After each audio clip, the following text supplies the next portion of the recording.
Hello everyone and welcome back to an L582 modeling and control of electric machines and drives. And today is tutorial number 3 and we started talking about synchronous generators. So before coming here you should be already have until the lecture 13 of the course, so you should be now understanding what I mean by modeling of synchronous generators and how to deal with them. So we can just go on directly and try to solve some numerical examples over this to just solidify those concepts, and also make sure we do not just fall in these simple small mistakes. We don't want them to happen at all. Okay guys, so let's go on and try to find or just try to investigate this information one by one. He's saying that's a 600 volts Y connected synchronous generator. Everything here is good, but it's just again that the 600 volts. What is this? So any data is just given you when he's just identifying the machine itself. So it is rated conditions for the machine. Like what I say, remember back what I said about the rated condition, that's the value that the machine can keep working at these values continuously without being harmed. Okay. So that's the rated voltage. But which voltage? By definition, it is the line-to-line voltage. So it is the rated line-to-line voltage, VLL rated. Okay, guys? Why? That is that. If it's not stated, so the given voltage is the line-to-line voltage. Okay? And he's giving you the connection. It's Y connected. And by the way, again, if it's not stated the connection, it's Y connected by default. Okay? Because, yeah, that's what I'm saying. It's about, because those mostly the typical specification you can find on an actual generator working in a typical grid. Okay, so if it's not stated the connection, it's Y connected by default, and if it's not stated, then the voltage given is a line-to-line voltage by default. So it is a rated line-to-line voltage here. Okay, that means the machine is working at this kind of voltage all the time. So if you don't have any voltage to work at and you don't have any information that's given you to find a specific voltage rather than the rated voltage, so the machine should be working at the rated voltage. Okay, so it's a 600 volt Y connected synchronous generator. Is tested under open and short circuit conditions. So those are the open and short circuit conditions we just discussed at the last lecture. With the results shown in this table, so it's giving you the table. So that is the I field in amperes, V line to line open circuit, which should be E phase. But keep in mind, okay, if he's just, that's what he's saying, that is the line to line voltage. So if you need to find E from it, you should just divide this by square root of 3. So this should be divided by square root of 3 if you want to find EA from it, because EA is a phase quantity, if you know. Okay, so he's given this as a line-to-line voltage. That's a good thing. And the other thing is the IA short circuit, that is the current moving inside the machine. Okay, and the short circuit current. So why I'm saying that is because that is Y connected. So if you want to find the voltage, so it is line-to-line voltage that is given here because that's Y connected. So the phase voltage is the line-to-line divided by square root of 3, but the line current equals the phase current, so we don't need to do any transformation for the current. Okay, so that's very important stuff when you're dealing about three-phase. All the time, make sure you understand what connection is and what is the consequences of such a connection. Okay, so for Y connection, the line-to-line voltage is different from the phase voltage, but the line current equals the phase current. Okay, guys, so that is the first thing to have in mind here. It's saying that under normal operation, the saturated synchronous reactance XS is 0.4. Say that the saturated, so this is XS saturated. Okay, 0.4 ohms, and RA is negligible. That's very good. So RA is basically 0. You just don't mind it. It's saying number A, calculate the unsaturated synchronous reactance. So it's giving you the saturated one. It wants you to calculate the unsaturated one. Okay, guys? So if you want to just go along with this, so the last thing I just draw for you on the last lecture was those two characteristics, I field characteristics, I field. So have the open circuit characteristics, first linear and then saturated, and then there is the short circuit characteristics, always linear. Okay, so there is E open circuit and that is IA short circuit, that is EA firstly. Okay, this is the linear region and this is the saturated region. Okay, so here before this line of saturation, if you just divide E by E open circuit by I short circuit, it will give you X is unsaturated, and after this it started decaying, and this is X is saturated. Okay, what he wants you to find, he wants you to find the X is unsaturated. Okay, so that is in the first part here. So my advice, go as low as possible in the values for IF to avoid being in saturation. So the typical thing is you just should plot these values and just plot this diagram to scale, and then try to locate where the linear region and where it starts to go into saturation. But you don't want to do this because it will just take you so much long time, and it's just useless, because you can find it from as small as possible. So this is the smallest value we can find for IF, okay? Because before it is 0, so that's the smallest value you can find here. So you can just use this directly. So for number A, if you want to find XS unsaturated, it will be EA open circuit divided by IA short circuit. Yeah, so that's it. So you go from the table and find those values. So EA short circuit will equal V line to line open circuit, divided by square root of 3, because that is a Y connection. Yeah, and IA short circuit should be the same, because again it's also a Y connection, and the Y connection is the line equals the phase currents. Okay, those we need them to be phase quantities. Keep that in mind all the time, because you know XS, this XS is per phase, it's per phase quantity. So this is a phase quantity, and that's the phase quantity. So all the time we work out everything in phase quantities. So if it is given line to line, you should transfer it to the phase equivalent of it. Okay, guys? For a Y connection, the voltage, the phase voltage equals the line to line voltage divided by square root of 3, while the phase current equals the line to line current. Okay, that's why we just divided the V line to line by square root of 3 and left the current as it is. Okay, guys? So from the curve, that is 314 divided by square root of 3 and divided by IA short circuit, which is 400. Okay, guys? So this will give you something around 0.4532 ohms. That is the XS unsaturated. If you look at its value for the saturated, it was 0.4, that's given. Okay? So as you'll have seen here, XS unsaturated is a little bit higher, and that's a good thing to have in mind. And all the time telling you, observe the numbers. We are engineers, not pure mathematicians. Okay, guys? So the numbers always has meanings. Look at them while you're trying to solve anything. Okay? So the whole point is, from this curve you're seeing here, XS unsaturated is high, and then while it's enters saturation, it starts decaying.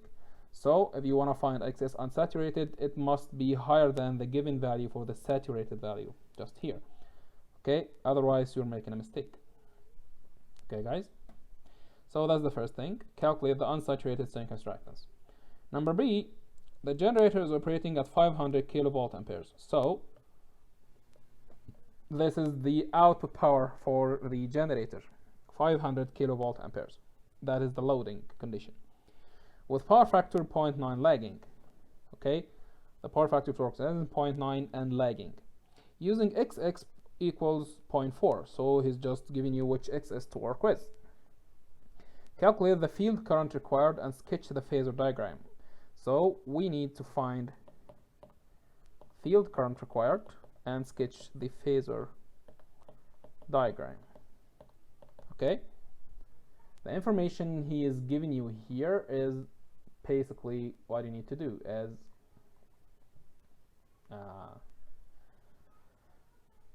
the given information is, he's giving you S output because it's in volt amperes. Yeah, so it's kilovolt amperes, so that means it's S, the apparent power. So the apparent power output is 500 kilovolt amperes. Okay, guys? And it doesn't need to say it. The generator is operating at 500 kilovolt amperes. That's an electric power, S. Okay, guys? So that's an output by definition. Okay, guys? So the electric power can be in S, which is in volt amperes, in P, which is in watts, in Q, which is in volt ampere reactive bars. Yeah? While the mechanical power is only given in watts. Yeah? So it's giving you S as volt amperes like that. That means that is the electric power, which is mean the output of the generator by definition. Okay, guys?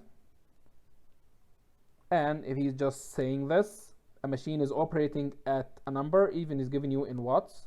So if he's giving you in watts, you will ask yourself, if it is a watt, that means it's electrical or mechanical. So if it's just saying like that, the machine is operating at this, that means by definition it is the output power, not the input power. If it is an input power, he will state it clearly. Okay, guys? Because all the time we're just more concerned about the output of our machine, not its input. Yes? Because the machine has to meet the load. So we are more concerned about the output of the machine, not the input of it. Okay? That's things all to keep in mind while trying to solve problems. It is all typical conditions while you're just facing on your work site. You're more concerned about the output of the machine. So he's saying the generator is operating at 500 kilovolt amps. Okay? It's by definition is given in volt amperes. That means it's electric power, and that means it's the output of the generator, because the generator just basically its output is electrical. But even if it's given in watts, which could be an electric or mechanical, but if he just saying the machine is operating at this amount of watt, that means the output power, not the input power. If it is the input power, it will be stated clearly that's the input power of the machine. Okay, guys? So the S is 500 kilovolt amperes, and the power factor is 0.9 and lagging. Okay, XS is also given to 0.4 ohms. And now we can start working. He wants you to find him the field current. Okay, so the field current from your hand is just the only way to find it from here, because it doesn't give you any information about the field voltage or the field resistance. So the only way is just go into the table and find it. Okay, so it's very obvious. Try to find E, which is the voltage, the open circuit voltage, and now count this to find IF. Simple as this. Okay, so how to find E? It's from the equivalent circuit, equals V terminal plus RAIA plus JXSIA. RA is negligible, so it's 0. So it's V terminal plus GXSIA. You have everything here. The terminal voltage is given. It's the rated voltage given at the very first here, 600 volts. Okay. And XS is given. It's 0.4. So we need to find out IA in order to be able to find EA. Okay, guys? How to find IA? That's the current moving inside the machine winding. All the time go back to the loading condition, because you know this. The current moving in the armature is a translation for the load. So all the time when you're trying to look at this, look at the loading condition. That means look at the output power of your machine. So the S output, which is given there, is 500 kilovolt amperes. Okay? And this S for three-phase systems will equal square root of 3 V line to line I line, or equal 3 V phase I phase. So whatever we want to work as. Okay, guys? So if I want IA here, because we're talking about here a Y connected machine, I phase equals I line, so whatever it is you want. IA as a magnitude, because those are all magnitudes, guys. So the S here, those are magnitudes. Those are just the magnitudes, because there is no angle of this power. It's power here. That's S. Okay. So IA as a magnitude will equal S, the output, divided by square root of 3 V line to line. Okay, or just 3 V phase, whatever you want to find it. So S 500 multiplied by 1000, because it's kilovolt amperes, divided by square root of 3 V line to line is 600. Okay, guys, again it's given to be line to line. So this will give you 481.13 amps.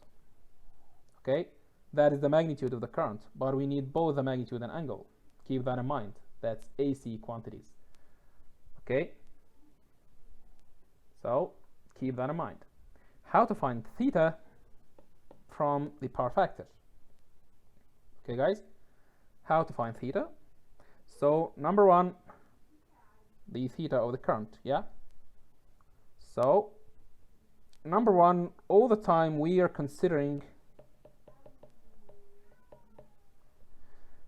the angle of the voltage, the terminal voltage, equals 0, because all the time we just using the terminal voltage as our reference. Remember, we were just using the Phasor diagram stuff, yeah? So the angle theta, which is the angle between the voltage V terminal and IA, like we said all the time with the Phasor diagrams, equals cosine minus 1 the power factor. Okay, let me say that's plus or minus cosine minus 1 the power factor. Okay, positive if it is leading power factor, negative if it is lagging power factor. If it is unity power factor, so the angle equals 0. Don't need to work out anything. Okay, so this angle between the voltage and the current will equal, because it's lagging power factor here, so it's minus cosine minus 1 the power factor, which is 0.9, so this is minus 25.4 degrees. Okay, so it's lagging power factor, like I said, so we are considering V terminal to be horizontal like that. That's why I said V theta V equals 0, and that is the current because it's lagging, and that is the angle theta we just calculated to be 25.4 with a negative sign. That means it's just going down like this. Okay, guys, so that means IA as a polar form will equal its value 481.13 and an angle minus 25.4 degrees amps. That is how you calculate the values here, just the currents and voltages. They need to be in magnitudes and angles. Okay, guys, and by the way, keep that in mind. This is the RMS value, because that's polar form, it's RMS and angle. Okay, so if you want to just plot this current, that will be a sinusoidal value, but its magnitude will be this RMS value multiplied by square root of 2. Okay, guys, just a hint for you. Okay, guys, so that's IA, but we didn't need IA from the beginning. We just need to find EA, just looking like this. Okay, so IA will be just substituted in this equation at the beginning here to find EA.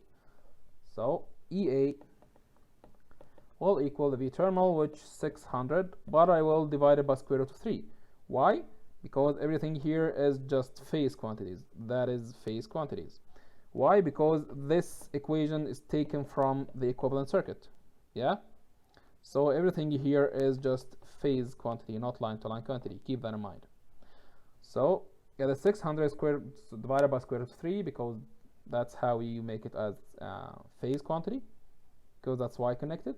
That is the magnitude. What about the angle? That is the V terminal, that is angle 0 by definition. Okay, plus JXS, so plus J, XS is 0.4 multiplied by IA, which is 481.13 with an angle minus 0.84 degrees. Okay, yeah, so that is not 4, it's 84.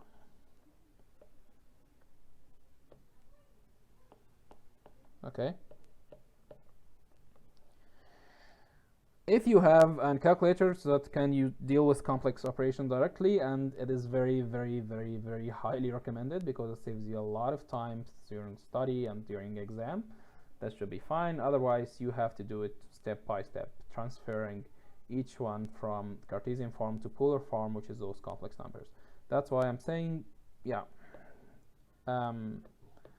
a calculator that can directly deal with complex numbers will be just a very good help for you.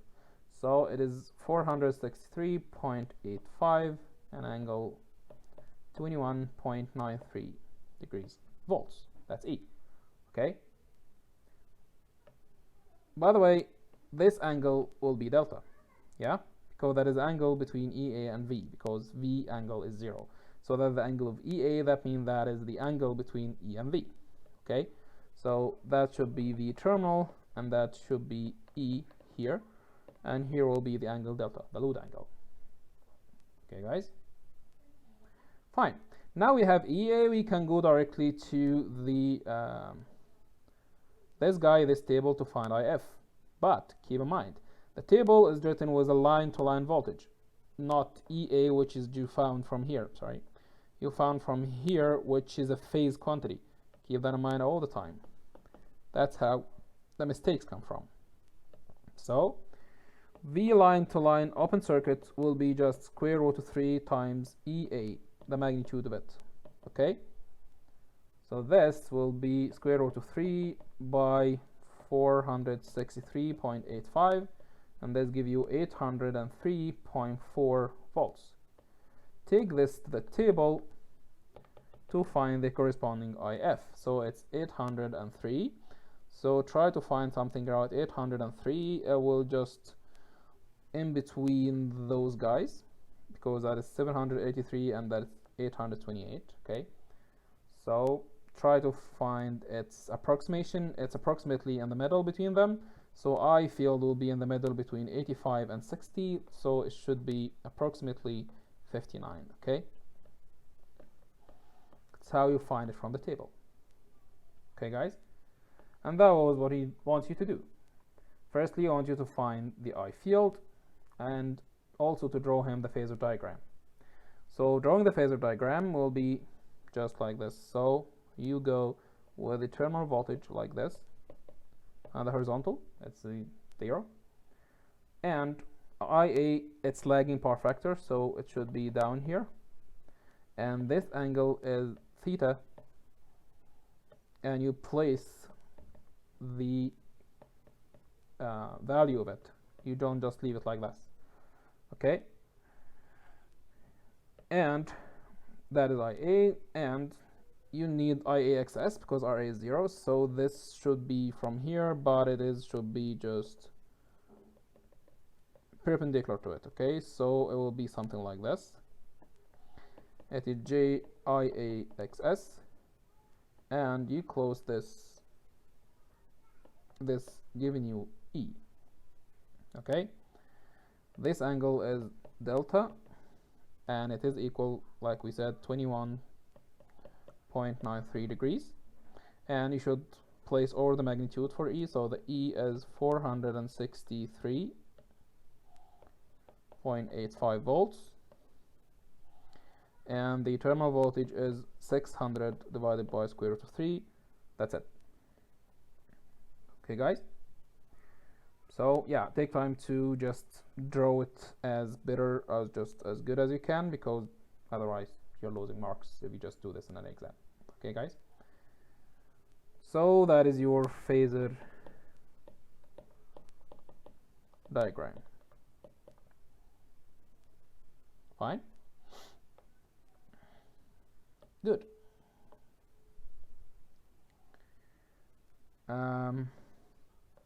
So that was the first problem. Let's try and take another one. Yeah, which one?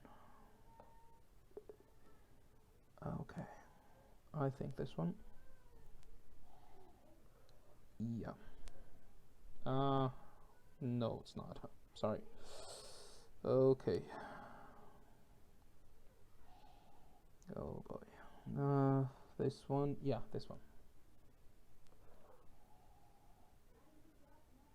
Yeah, let me try to enlarge it as much as I can. Okay, that's it.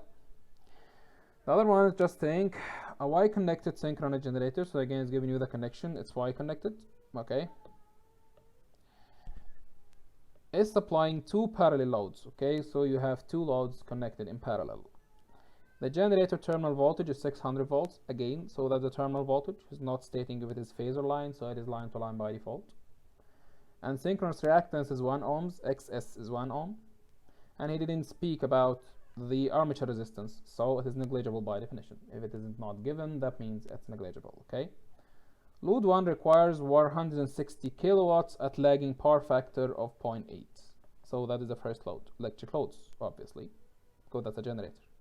Load 2 requires 100 kilovolt amperes, that's the S, with leading power factor of 0.9. And his first question is to calculate the generator armature current. And those kind of questions, I highly recommend you just try to sketch it. So that is your synchronous generator and should be supplying two parallel loads, yeah? So the first load is here like this, and the other load is that. They are parallel together, okay? That is load 1 and that is load 2. So load 1 is 160 kilowatts and its power factor is 0.8 lagging. And load 2 is 100 kilovolt amperes and its power factor is 0.9 leading. Okay, guys? The other information here is V line to line of the generator is given to be 600 volts. That's the magnitude, obviously. And you know that's all the time we use the terminal voltage as our reference, so it's angle 0. Okay? And the synchronous reactance XS is 1 ohms. And he wants you to find him the armature current. So number A, find me the armature current. Number B, calculate the generator excitation E and load angle delta. So he wants you to find E and delta. And number C is sketching the phasor diagram of the generator. Okay, guys? So from here we have all our information and we can move forward. Okay? So by definition, you know this, the generator should generate power to just feed both those two loads, okay? So to know how much power the generator should generate, you have to just find how much power those loads needs, okay? It's obvious, that needs 160 and that's 100, so the summation of them is 260. That's a very, very, very big mistake. Never do this. It's really bad. Okay? Why? Because they are not DC loads. If they are just DC loads, the DC power is just all watts. So if you have multiple loads connected together, you just sum them and that's that easy. But if we're talking about AC power like this, no. The AC power also has magnitude and direction. The P, Q, and S. The S actually has an angle. So you cannot just sum them together like that. You can sum the P's and the Q's, but you cannot sum the S like that. And you see, okay? So basically we need to find the total power, the power of the generator, and the Q of the generator, and the S of the generator. We need to find IA. Okay, guys? Or at least one of them. Okay? So to do this, you need to find P and Q for each load. So I will go and investigate load 1. What you know about load 1, 160 kilowatts. And watts, that means that is the power. P of load 1, 160 kilowatts. And the power factor of load 1 is 0.8 lagging. Okay? What I all the time recommend is use the power triangle. Okay, that is P, that is Q, so that's P1, Q1, and that is S1. That is the angle theta for load 1, and that one is perpendicular. Okay, so you know what you have in hand, and you can work out what you have else. Okay, guys? So, what you have in hand here, you have P1, and you can work out theta 1, because you have the power factor. So using that, you can find Q1 and S1 easily. Okay, so first I will try to find theta 1. Okay, so theta 1 will equal cosine minus 1 the power factor. And again, it's positive or negative. If it is lagging like this, so it's negative. Okay, guys? So this negative because it's lagging power factor. Yeah? So it's minus cosine minus 1, the power factor, which is 0.8. So the angle theta is minus 36.87 degrees. Okay, guys? And from here, you just use the triangles method very easily. So to find Q of load 1, it will be P1 10 theta 1. So it's 160 P1, yeah, 10 theta 1, which is 36.87, and just don't mind the angle for now. Don't mind, sorry, the minus or the negative sign for now. So this gives you 120 kilobars. Okay, guys?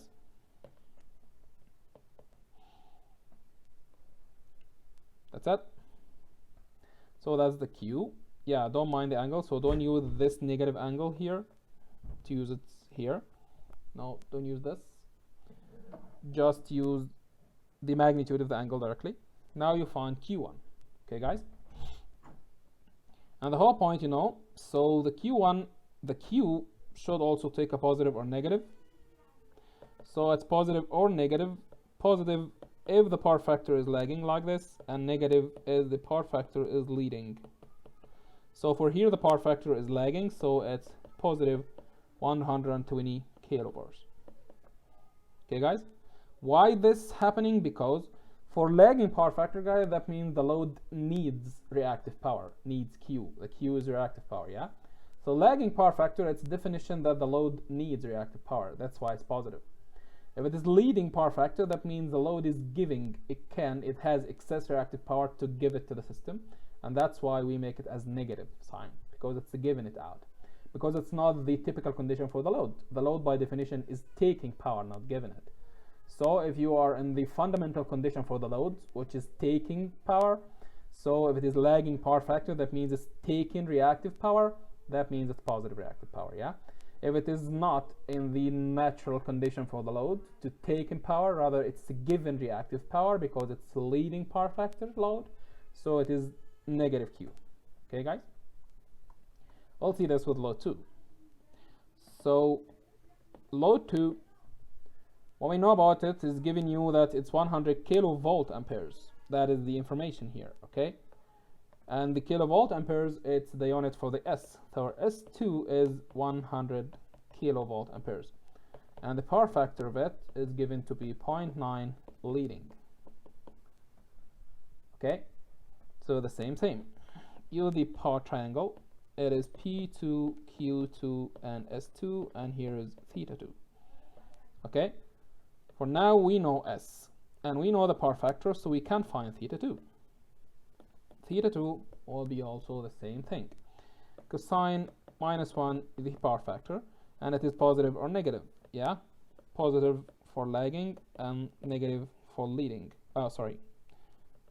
The other way around. So it is positive for leading and negative for lagging power factor. Okay? So it is leading power factor, so it's positive. Cosine minus 1, the power factor is 0.9. So it is cosine minus 1.9 equals 25.84 degrees. Positive. Yeah? And from this, you can work out P2, because it's easy now. It's S2 cosine theta 2. So it's 100 cosine 25.84. And that's giving you 90 kilowatts. Okay.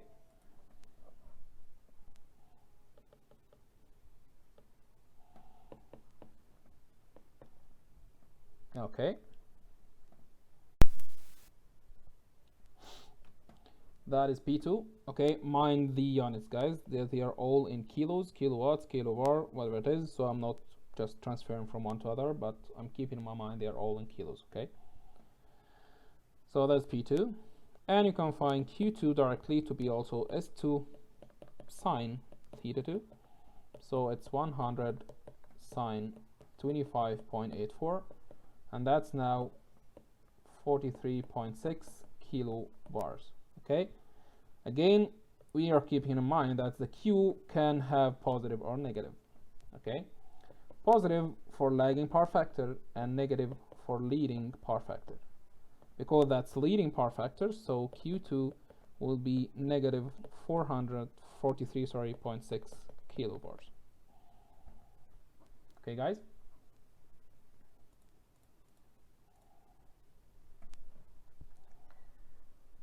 Okay, so now you find P and Q for each load of them, and now we can work out the total of them. Okay guys, that's how you can just sum them together. So P, sorry, so yeah, P generator, that is the total power of them. So P generator will be the P1 plus P2, P load 1 plus P2.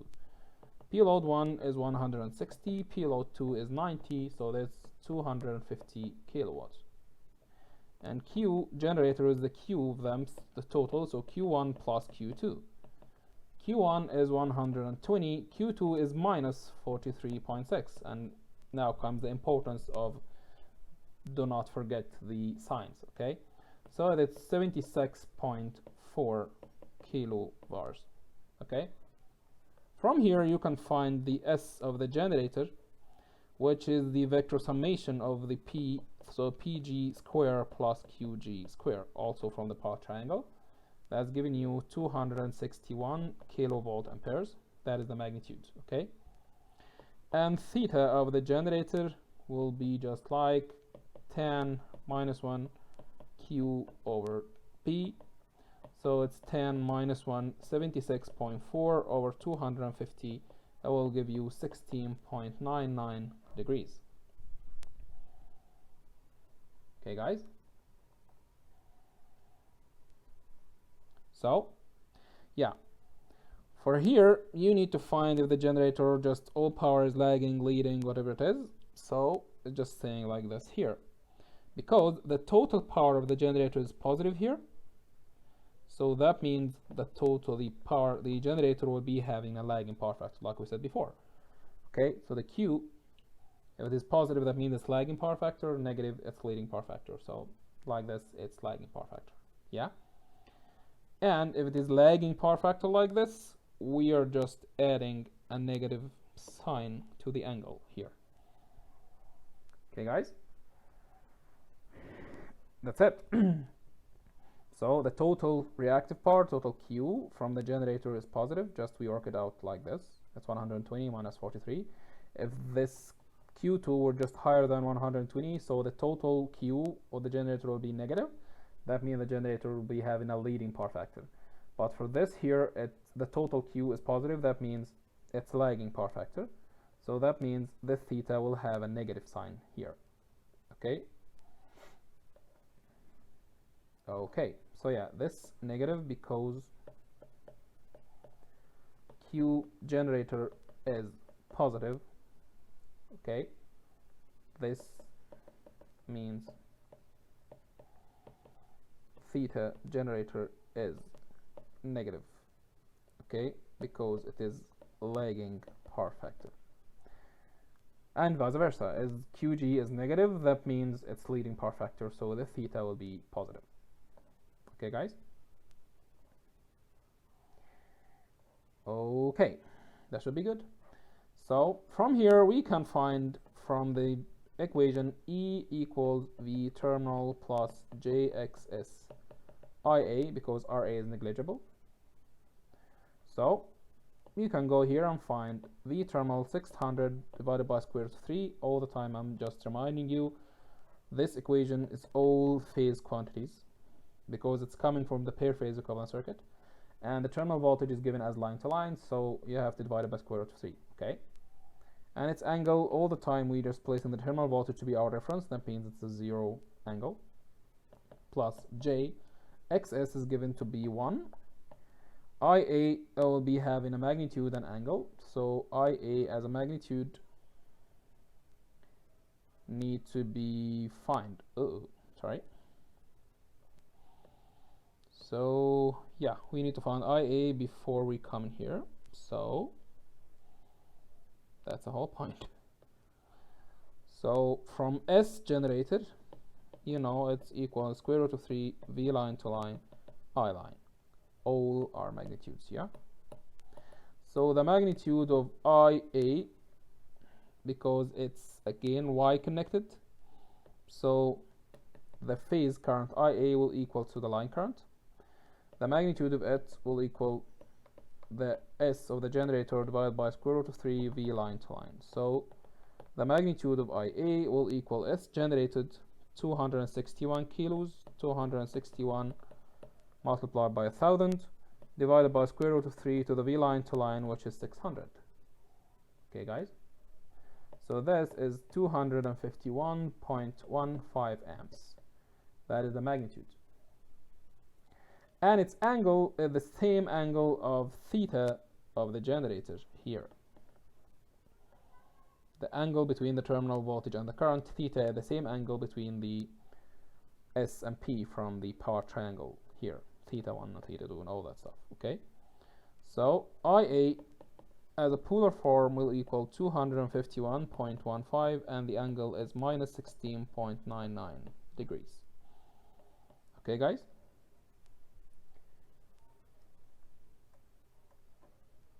And now we can just use again our equation, that is E equals V terminal plus JXSIA.